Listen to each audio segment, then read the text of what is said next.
Dylan Mulvaney flees to South America. Have we never heard of someone taking a vacation before? Yes, after fleeing the country for some time, Dylan had to say this on TikTok. I don't know if you have seen this. Before we go into this clip, if you have not subscribed to this channel, please endeavor to do that. Well, Dylan Mulvaney is back in the news today. She has left the United States because she no Dylan Mulvaney flees to South America. Have we never heard of someone taking a vacation before?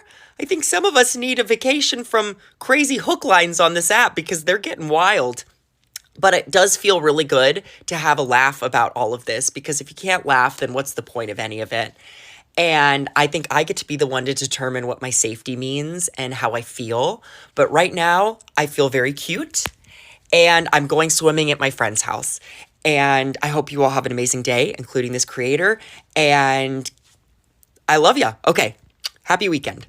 Yes, when you take a look at Dylan and how trans people are actually reacting to his achievement using this girlhood stuff, you realize some are not actually happy. Well, Dylan Mulvaney is back in the news today. She has left the United States because she no longer feels safe in America. She's down in Peru on an eat, pray, love shaman journey. Let's discuss. So Dylan recently purchased a new home and is now hanging with llamas in South America. My guess is that Dylan Mulvaney has made millions and millions of dollars off of the Days of Girlhood series. Now, I'm happy for Dylan to be on this spiritual journey, but when it comes to safety and being safe in America, even on our country's worst day, we still have more freedoms and liberties in the United States than almost anywhere else. I would always choose to live in the US over any other country. I know I've got folks on the left, the right, the middle, none of the above who follow me, and I always welcome an open dialogue, but the fact of the matter is, I think we're giving Dylan Mulvaney way too much credit. The mainstream media has turned Dylan Mulvaney into this folk hero for the trans community, but if you ask Dylan, she'd probably tell you she never asked to be the spokesperson for all trans people. Now, on the other side of the coin, I really wish Dylan the best. Find what's gonna make you happy, go out there, go do it. But Dylan says she's upset that Bud Light never reached out after the scandal. No one checked up on her, but this is business, and business is business. It's not kumbaya, everybody hug and get along. A major corporation allegedly hired you to increase sales, and when sales started to go down, of course they jumped ship. They're not gonna call you up and say, oh my God, baby, we're sorry. You also can't play smart and dumb at the same time. You can't gain millions and millions of followers in a year and be known around the world and not expect to be scraped up and get some haters along the way. So I'm happy for Dylan to be in South America and Peru, hanging out with the llamas, enjoying her life. But the fact of the matter is, I still think the United States is safer than almost anywhere else on earth. You're still gonna have more freedoms here than almost any other country. All right, thank you guys for liking and following. Drop some comments, tell me how you feel. Like I said, I wish Dylan Mulvaney the best, but we gotta keep it real and talk about these situations because we're in such polarizing times, the left versus the right. If we don't come together and start talking, where are we gonna be? So I'll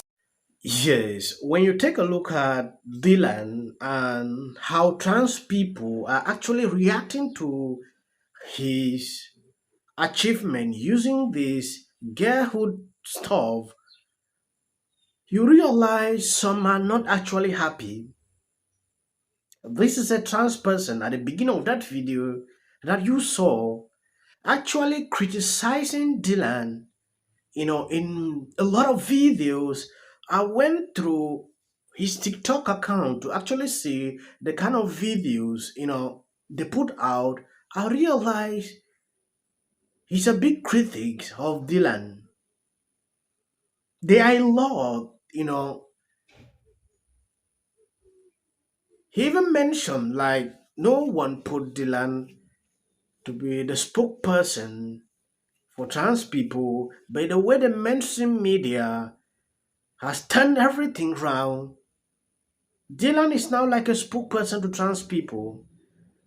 You saw CNN. They even went further to apologize. I don't know if you saw this. I will read out this article so you can understand exactly what CNN did recently. They had a segment on Bud Light, and this issue came up. One reporter All right, let's go to this.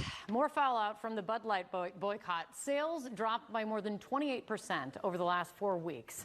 It follows a backlash after the brand partnered with a transgender influencer, and now Bud Light is getting more pushback, this time from the LGBTQ community as well. Let's get to Brian Young. He's following all this. Ryan, this seems to be the controversy that just won't quit. What now? Yeah, you know, we are talking a lot these days, it seems like, about culture wars. I mean, just that last conversation you and Sarah were having kind of ducktails all into this because everyone seems to be taking sides over everything. And it really got to the point where we went out to the streets to talk to people just to get their ideas about how much confusion and how much anger has been caused by this Bud Light controversy. Just listen to the people on the street who were sort of upset that this has gotten taken so far out of hand. It's quite simple. People just don't want it shoved down their throat. No Bud Light, because it's like I have grandchildren. We don't need to put that in the young kids' heads. We had one guy who said, I refuse to drink that anymore. One guy. And everybody else in the bar kind of rolled their eyes at him. Yeah, America's really split on a lot of topics, whether it comes to voting, but this Bud Light really seems to send a chasm right down the middle in terms of talking to folks. We went to Nashville. We even talked to a bar in Chicago. One bar was telling us basically they're not going to serve it because they don't like the way Dilvin Mulvaney was treated after this whole controversy started. He, of course, is the transgender person they were going to sponsor and go along with Bud Light. They didn't like how Bud Light didn't stand by him after all this. CNN is sorry the network came under fire on social media on Tuesday after a correspondent covering the ongoing backlash against Bud Light for an April partnership with trans influencer Dylan referred to the 26-year-old as he/him twice. The outcry led CNN to issue an on-air apology the following day. On Thursday's show, Meghan was joined by Michael Knowles, host of the Michael Knowles Show on the Daily Wire, to discuss CNN, mea culpa, and what it says about larger cultural moment.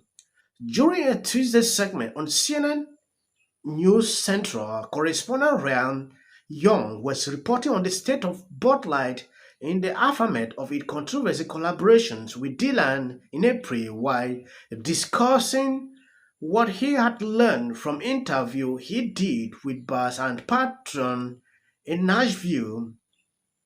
One bar was telling us they are not going to save Bud Light because they don't like the way Dylan was treated after the whole controversy started. He did not even realize he was barreling face first into one of the hot button issues of the cultural war, but he did. Meghan said he used Dylan's actual pronoun instead of the preferred pronouns, and you can see the guy has no idea he is doing anything wrong.